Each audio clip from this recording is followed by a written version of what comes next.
વૃંદાવનમાં માધવ નામનો એક ગરીબ પરંતુ સચ્ચો ભક્ત રહેતો હતો.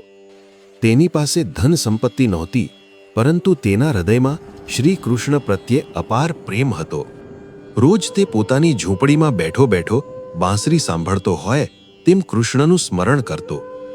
એક દિવસ માધવે વિચાર્યું, બધા લોકો કૃષ્ણને માખણ, ફૂલ અને મોંઘી ભેટ અર્પણ કરે છે, પરંતુ મારી પાસે તો કશું નથી, તો હું શું અર્પણ કરું?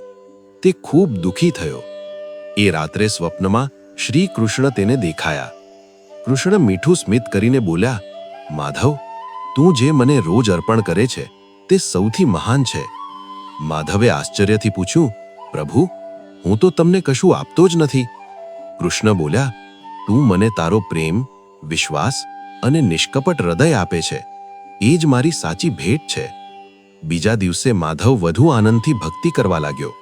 તેનું જીવન પહેલા જેટલું જ સાદું હતું, પરંતુ તેના મનમાં શાંતિ અને સંતોષ છવાઈ ગયો. ગામના લોકોએ જોયું કે માધવ હંમેશા સ્મિતમાં રહે છે. તેમણે સમજ્યું કે જેના હૃદયમાં કૃષ્ણ વસે છે તેને બહારની સંપત્તિની જરૂર નથી. શિક્ષા: શ્રી કૃષ્ણને વૈભવ નહીં, પરંતુ નિષ્કપટ પ્રેમ અને ભક્તિ પ્રિય છે. આવી જ સ્ટોરી જોવા ચેનલને લાઇક, શેર તેમજ સબસ્ક્રાઇબ કરો.